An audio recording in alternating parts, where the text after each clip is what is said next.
And आज मैं आपके लिए लेकर आई हूँ हिस्ट्री का टॉपिक, जो कि बहुत इंटरेस्टिंग होता है। वैसे हिस्ट्री जो है सबको बहुत बोरिंग लगती है, बट ये इंडिया की हिस्ट्री है और सब बहुत एक्साइटेड होते हैं ये जानने के लिए। तो मैं सबसे पहले लेकर आई हूँ हिस्ट्री ऑफ राजस्थान, और हिस्ट्री ऑफ राजस्थान में भी लेकर आई हूँ सबसे पहले हिस्ट्री ऑफ मेवाड़। और मेवाड़ की हिस्ट्री सबको पता है कि बहुत ही इंटरेस्टिंग है, और यहाँ पर टूरिस्ट जो है फॉरेन से इस हिस्ट्री को पता करने के लिए आते हैं। तो चलिए शुरू करते हैं। वैसे इसमें ज़्यादा कुछ लिखने को तो होगा नहीं, क्योंकि एक तरह से ये स्टोरी ही होती है। सो फिर भी मैं आपके लिए लिख देती हूँ। Okay, so history of Mewar.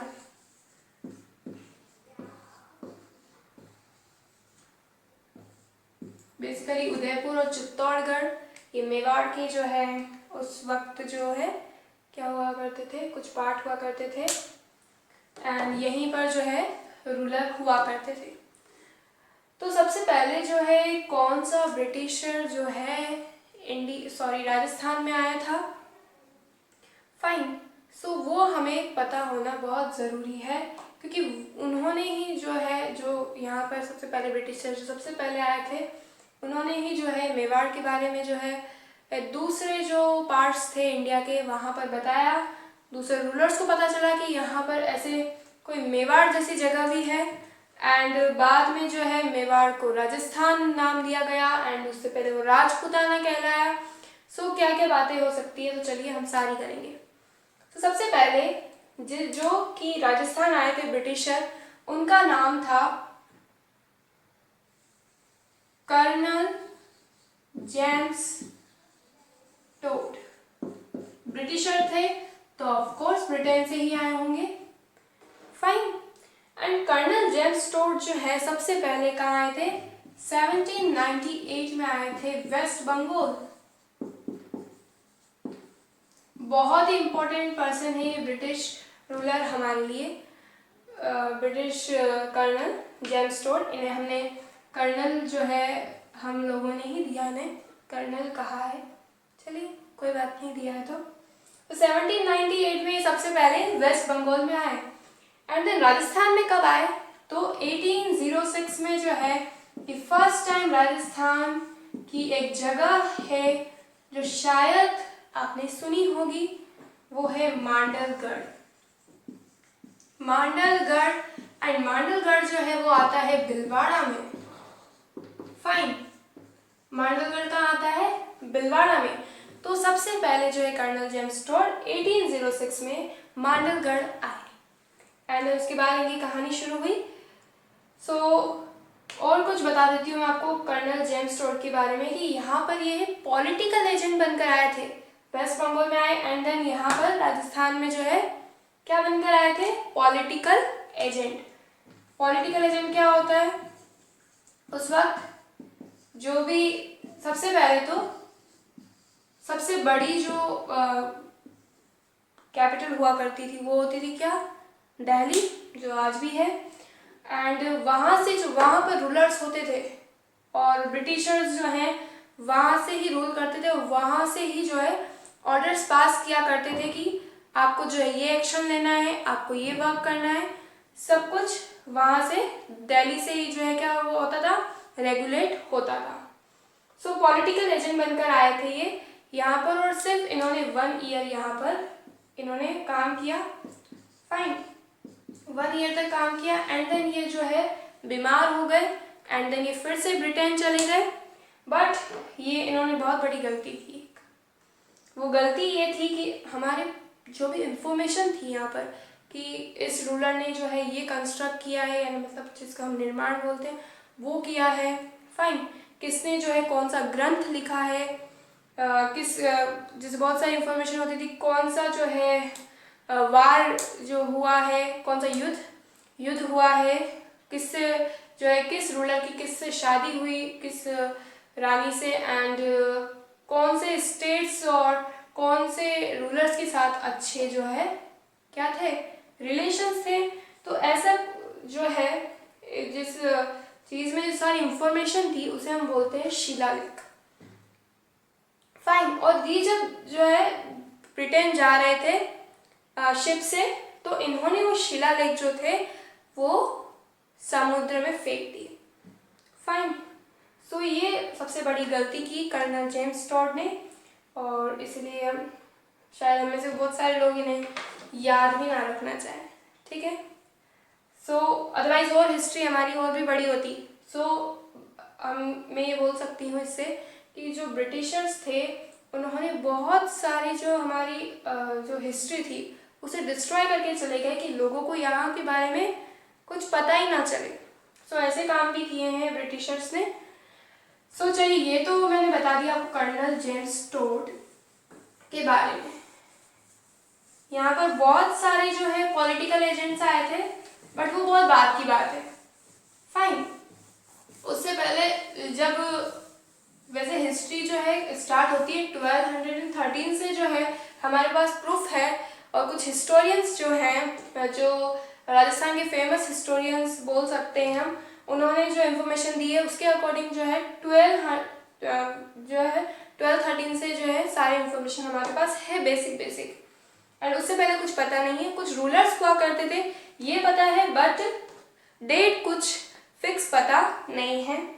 और आपको ये पता है कि राजस्थान का जो शेप है वो कैसा है और किसने दिया है? अगर नहीं पता है तो देखिए, टी.एच. हैंडले नाम की पर्सन है, उन्होंने बताया है कि राजस्थान जो है उसका जो शेप है वो काइट ऐसी होती है ना, काइट शेप जो है राजस्थान का है, जिसे हम क्वाड्रिलेटरल भी बोल सकते हैं इंग्लिश में अगर, और रेक्टेंगुलर क्वाड्रिलेटरल भी बोल सकते हैं। टी.एच. हैंडले ने बताया है कि राजस्थान का जो शेप है वो कैसा है? काइट। एंड उसके बाद अब हम जो है हिस्ट्री की शुरुआत करते हैं। तो सबसे पहले मैं बात करना चाहूँगी गुहादित्य की। बेसिकली गुहादित्य जो थे वो, उन्होंने यहाँ पर आकर कोई रूल नहीं किया था, बट जो रूलर्स हैं वो उनके बाद से ही यहाँ पर आए। मतलब उनके जो भी उत्तराधिकारी बोल सकते हैं या नेक्स्ट रूलर्स बोल सकते हैं, वो जो है उन्होंने यहाँ पर आकर जो है रूल स्टार्ट किया। सो गुहादित्य क्यों बोला जाता है गुहादित्य को, ये भी आपको पता होना चाहिए, और आपने बहुत सारी बार जो है सुना होगा। तो गुहादित्य इसलिए बोला जाता है कि इनकी जो मदर है उन्होंने इन्हें जो है गुफा में जो है क्या किया, जन्म दिया था, इसलिए इन्हें जो है गुहादित्य बोलते हैं। और इन्होंने जो है फिर एक डायनेस्टी की शुरुआत की थी। उस डायनेस्टी का नाम था, जिसे डायनेस्टी को वंश भी बोलते हैं, वो है गुहिल वंश। फाइन। गुहिल वंश की जो है क्या करी थी, इन्होंने स्टार्टिंग की थी, इसीलिए इन्हें हमें पता होना चाहिए कि ऐसे जो है कोई रूलर भी थे। फाइन। और इनके बाद जो आए शिलादित्य आए, महेंद्र प्रथम एंड महेंद्र सेकंड, ये बहुत सारे होते हैं जिससे हम कंफ्यूज आते हैं, हमें पता नहीं लगता कौन महेंद्र जो है फर्स्ट, कौन है महेंद्र सेकंड, और हम जो है कंफ्यूज आते हैं, बट उनसे हमें कोई लेना देना भी नहीं है। फाइन। उसके बारे में जो है राजस्थान में उन्होंने कुछ ज़्यादा कुछ किया नहीं। उसके बाद जो है बाहर से आए और जिन्होंने यहाँ पर रूल स्टार्ट किया था वो थे, आपने सुना होगा, यहाँ लिखते से ही आप बोलेंगे यस हमने इनके बारे में सुना है, वो है बप्पा रावल। जो कि यहाँ पर ऐसा बोला जाता है कि बप्पा रावल जो थे उन्होंने सबसे पहले जो है चित्तौड़ पर कंट्रोल किया था, मतलब उसको अपने अधिकार में किया था। फाइन। और किससे किया था? उस वक्त थे मान मौर्य उस वक्त क्या थे? रूलर थे, और उनसे जो है बप्पा रावल ने उन्हें हराकर और जो है अपने कंट्रोल में किया था चित्तौड़ को। एंड कब किया था? 734, बहुत पहले का है, तो ये कोई एग्जैक्ट नहीं है। ये जो है हिस्टोरियंस, जो इतिहासकार हैं, उन्होंने जो है एग्जैक्ट नहीं, कुछ ऐसे अनुमान लगाकर बताया है, कुछ गैस किया है कि हाँ तब थे, ओके, तब ऐसा हुआ था। एंड चित्तौड़ का जो उस वक्त नाम था उसको वो था मध्यमिका, मध्यमिका था, फाइन, जिसे हम जो है प्रेजेंट में क्या बोलते हैं, चित्तौड़गढ़ बोलते हैं, पूरा चित्तौड़गढ़ बोलते हैं, फाइन। और उस वक्त क्या था, Madhyamika. So Bappa Rawal was a very great ruler, बहुत ही जो है शक्तिशाली जो है शासक हम बोल सकते हैं। उन्होंने यहाँ पर आकर जो है मान मौर्य को हराया है, तो ऑफ कोर्स कुछ पार्ट्स तो उनके पास होगी। सो ये था कुछ बप्पा रावल के बारे में, फाइन। और फिर उसके बाद में जो है कुछ और बात भी करूंगी, वो है आपको कुछ जो है कास्ट क्या हुआ करती थी और किस कास्ट के जो है रूलर जो है यहाँ पर जो है रूल करते थे, वो मैं बता देती हूँ। सबसे पहले आपको पता होना चाहिए कि जो है पृथ्वीराज रासो में जो है चंद बरदाई एक हिस्टोरियन ही है, उन्होंने बताया है कि जो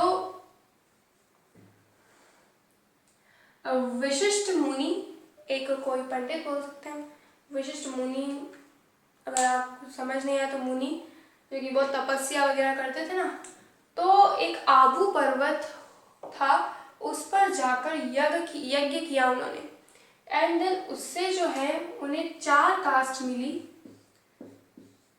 पवार, प्रतिहार,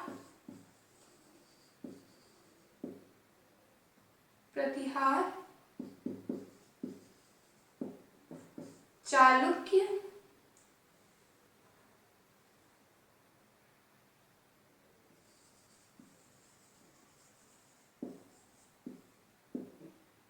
ओके, एंड चालुक्य को ही सोलंकी भी बोला जाता है। थोड़ा सा कंफ्यूजन है मुझे यहाँ पर, बट बेसिकली मुझे जहाँ तक याद है चालुक्य को ही सोलंकी बोला जाता है। हाँ, चालुक्य को ही सोलंकी बोला जाता है। एंड नेक्स्ट जो कि हमने बहुत सुनी है, सिसोदिया। ये तो हम सुनते ही हैं, 2 तो बेसिकली 3 तो सुने ही होंगे आपने। प्रतिहार आपने नहीं सुना होगा, क्योंकि प्रतिहार जो है उन्होंने कभी जो है मेवाड़ में रूल नहीं किया, फाइन, वो यहाँ पर नहीं थे, वो जो है मेवाड़ में नहीं थे, इसलिए पर ये जो 3 जो हुआ करते थे, इनमें से जो है वैसे बेसिकली कहा जाता है सिसोदिया हो सकता है। एंड स्टार्टिंग के जो रूलर्स थे वो अपनी नाम के आगे क्या लगाते थे, रावल लगाते थे। बट आपने फिर बाद में सुना होगा राणा कुंभा, राणा लाखा, सुना है आपने राणा लाखा के बारे में? वैसे इनके बारे में बताया नहीं जाता है, राणा लाखा के कुंभा के बारे में ही बताया जाता है, महाराणा प्रताप के बारे में बताया जाता है। पर राणा लाखा जो थे वो भी एक बहुत अच्छे और ग्रेट रूलर थे, और उन्होंने भी जो है मेवाड़ को बहुत सुरक्षित जो है रखा था, मतलब इसे बहुत प्रोटेक्ट किया था जो हमारे मुगल्स थे उनसे, फाइन। सो चलिए अब मैं आपको बताती हूँ फर्स्ट जो है फर्स्ट रूलर जिसके बारे में हिस्टोरियंस ने बताया है, जहाँ से उन्हें पता है कि यहाँ से जो है शुरुआत हुई थी, वो थे रावल सामंत सिंह। कोई डेट जो है उन्होंने नहीं बताई है, बट इतना बताया है कि रावल सामंत सिंह कोई थे। एंड रावल सामंत सिंह के बारे में ये बताया गया है कि ये जो है ब्रदर इन लॉ थे, किसके ब्रदर इन लॉ थे, पृथ्वीराज। मैं जी उन्हीं की बात कर रही हूँ जिसके बारे में आपने सुना हुआ है, पृथ्वीराज तृतीय थे। इनसे पहले फर्स्ट सेकंड भी आए थे, तृतीय, जिनके बारे में जो बेसिकली जो हिस्ट्री बोली जाती है वो अच्छे रूलर थे, तो वो थे पृथ्वीराज तृतीय। फाइन, इनकी एक बहन थी पृथ्वी बाई प्रभा, उनसे जो है इनकी शादी हुई थी। किसकी? पृथ्वीबाई प्रभा से। एंड जो है सामंत सिंह जो है पृथ्वीराज तृतीय के साथ एक युद्ध मतलब एक वार में जो है शहादत को प्राप्त हो गए थे। मतलब जो है क्या हो गए थे? शहीद हो गए थे, और आप जिससे बोल सकते हैं वीर गति को प्राप्त हो गए थे। जो कि जिनका वो कौन थे? रावल सामंत सिंह। बहुत अच्छी वीरता बताई होगी इन्होंने, तभी जो है इनके बारे में जो है हिस्टोरियंस को पता है। फाइन, तो पहले जो थे वो थे रावल सामंत सिंह। ओके, एंड रावल सामंत सिंह जो है उस वक्त क्या था, वैसे चित्तौड़ और उदयपुर जो है मेवाड़ में आते थे। सो जो कैपिटल थी उस वक्त वो क्या थी? ईडर। ईडर उदयपुर में ही आता है। ओके, ईडर, तो वो क्या थी? कैपिटल थी। बट वहाँ पर किसी रूलर ने जो है इन पर आक्रमण किया, और उस वक्त जो है फर्स्ट टाइम जो है रावल सामंत सिंह ने जो है अपनी जो कैपिटल बनाई थी वो बनाई थी चित्तौड़गढ़ को। ओके, सो ऐसे थे रावल सामंत सिंह। अब उसके बाद हम बात करने वाले हैं, उसका जो है प्रूफ है डेट के साथ दशरथ शर्मा जी के पास, जो कि एक अच्छे हिस्टोरियन हैं, और उनके आप बहुत सारी बुक्स पढ़ सकते हैं जो कि बहुत इंटरेस्टिंग है, और जो है ऑनलाइन भी मिल जाती है। ओके, ऑनलाइन जो है आप मोबाइल से ही पढ़ सकते हैं। बहुत सारे जो फैक्ट्स वगैरह बताए हैं इन्होंने राजस्थान के रूलर्स के बारे में। ठीक है, सो आते हैं रावल जैत्र सिंह। शायद आपने इनके बारे में सुना ही नहीं होगा। फाइन, नहीं सुना होगा, मुझे अच्छे से पता है। रावल जैत्र सिंह, और इनकी जो डेट बताई जाती है वो 1213 से लेकर 1253 तक बताई जाती है। रावल जैत्र सिंह। अब बताते हैं रावल जैत्र सिंह। डॉक्टर दशरथ शर्मा कहते हैं, डॉक्टर दशरथ DSH दशरथ शर्मा जी कहते हैं कि जैत्र सिंह पहले थे जिन्होंने जो है चित्तौड़ पर कंट्रोल किया था, पर हम सबको पता है बप्पा रावल। बट डॉक्टर दशरथ शर्मा उस बात को मना करते हैं और बोलते हैं कि दशरथ शर्मा जी ही थे पहले चित्तौड़गढ़ पर जो है क्या करने वाले? कंट्रोल करने वाले, अधिकार करने वाले। इन्होंने जो है बहुत सारे मंदिर भी बनवाए, जगत सिंह मंदिर। ओके, सो इसलिए भी नहीं याद रखा जाता है, और ऐसा कहा जाता है कि जो वो समय था इनका, उस वक्त जो है कुछ निर्माण, जो कंस्ट्रक्शन, ठीक है, कंस्ट्रक्शन बोल सकते हैं हम, शिलालेख, वो बहुत सारी इंफॉर्मेशन। शिलालेख बहुत टाइप के होते हैं। अब आप बोलेंगे शिलालेख कैसे लिखे जाते हैं? तो ये कागज पर भी लिखे जाते हैं, पत्थर जो होते हैं उन पर भी लिखे जाते हैं, और आपने देखे होंगे जैसे कि जो भी मॉन्यूमेंट्स होते हैं ना, उस पर भी लिखा जाता है। किसी भी पत्थर पर लिख दिया मॉन्यूमेंट के कि इसने जो है इस चीज़ का जो है निर्माण करवाया, इस वक्त करवाया, वो सब लिखा जाता था। सो लोग उस वक्त जागरूक हुए कि ऐसे कुछ शिलालेख हम बना सकते हैं और आने वाली जनरेशन को हमारे बारे में पता चले। तो उस वक्त जो है लोग जो है क्या हुए थे, थोड़े से जागरूक हुए थे, और सब कंस्ट्रक्शन, निर्माण, और जैसे कि मंदिर वगैरह बनाए गए कि लोग जिससे इकट्ठे हो सके, साथ हो सके। तो तब रावल जैत्र सिंह ने ही शुरुआत की थी, इसलिए उसे गोल्ड टाइम भी कहा जाता है, जिसे हम गोल्ड टाइम बोल सकते हैं, स्वर्णकाल। फाइन, सो जैत्र सिंह के टाइम जो जब उन्होंने रूल किया उसे गोल्ड टाइम या स्वर्णकाल भी बोलते हैं। एंड उसके बाद जो सबसे इंटरेस्टिंग बात आती है कि कैसे युद्ध हुआ, किसके साथ हुआ, तो उसके बारे में बात करती हूँ मैं। फाइन, ये तो थे डॉक्टर दशरथ शर्मा। इनके साथ एक और इनके भाई बोल सकते हैं हम, जो कि इनकी हर बात मानते हैं, वो है GH ओछा। ओके, सो उनके बारे में भी यहाँ कुछ भी नहीं है, बाद में आएगा, उन्होंने भी बहुत कुछ बताया है, बट वो इनको बहुत ज़्यादा क्या करते हैं, सपोर्ट करते हैं, और इनके व्यूज़ ही उनके व्यूज़ हैं, ऐसा कह सकते हैं। ठीक है। सो रावल जैत्र सिंह ने जो है क्या किया, इल्तुतमिश उस वक्त, इल्तुतमिश जो था वो उस वक्त दिल्ली का क्या था, दिल्ली का क्या था, रूलर था। फाइन, दिल्ली का रूलर था। उसने जो है जैत्र सिंह पर क्या किया, आक्रमण किया।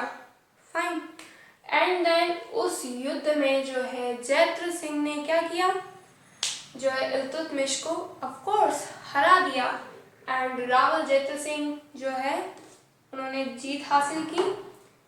एंड देन उसके बाद क्या हुआ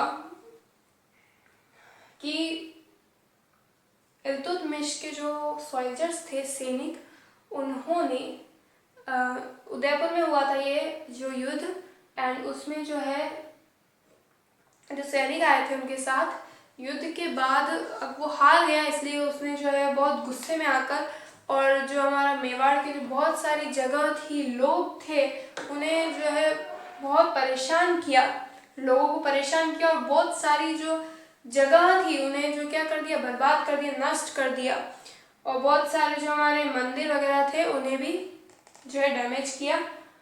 फाइन, उसके बाद आपको एक जगह का नाम और पता होना चाहिए जहाँ से जो है बहुत स्ट्रॉन्ग रूलर जो होते थे वो क्या करते थे, रूल करते थे, और वो जो जगह का नाम है वो है, मे भी आपको पता हो, वो था कन्नौज। अब मे भी आपको पता ना हो कि ये कहाँ आता है, ये आता है उत्तर प्रदेश में। उस वक्त जो है नासिरुद्दीन जो थे इल्तुतमिश के बाद कहाँ के रूलर, दिल्ली के, एंड जो कन्नौज के थे वो थे जलालुद्दीन, जलालुद्दीन थे। फाइन, नासिरुद्दीन कहाँ के थे, दिल्ली के, और जलालुद्दीन कहाँ के थे, उत्तर प्रदेश, कन्नौज उत्तर प्रदेश के थे। और ये दोनों जो थे नासिरुद्दीन और जलालुद्दीन, वो क्या थे, ब्रदर थे, भाई, पर दोनों के बीच में नहीं बनती थी। भाई हम सबको पता है कि जो मुगल रूलर्स थे वो भाई भाई भी आपस में लड़ाते थे, सिर्फ जो है किसी भी स्टेट पर कंट्रोल के लिए। फाइन, उनके लिए कोई रिलेशंस कोई मैटर नहीं करते थे। ओके, सो नासिरुद्दीन ने क्या किया, जलालुद्दीन पर क्या किया, आक्रमण किया, आक्रमण किया। तो देन जलालुद्दीन जो थे उन्होंने, वो फिर कहाँ गए, रावल जैत्र सिंह के पास, और फिर उन्होंने जो है जलालुद्दीन की जो है रावल जैत्र सिंह ने हेल्प की। जो हमारे मेवाड़ के जो रूलर्स होते थे वो जो है कोई भी रूलर है किसी भी वंश का, किसी भी डायनेस्टी का, उसकी हमेशा हेल्प किया करते थे। जैसे कहा जाता है, अगर आपने सुना हो तो, अतिथि देवो भव। सो कोई भी उनसे हेल्प मांगने आता था तो उसकी वो हेल्प करा करते थे, और उस वक्त जैत्र सिंह ने जो है जलालुद्दीन की हेल्प की थी।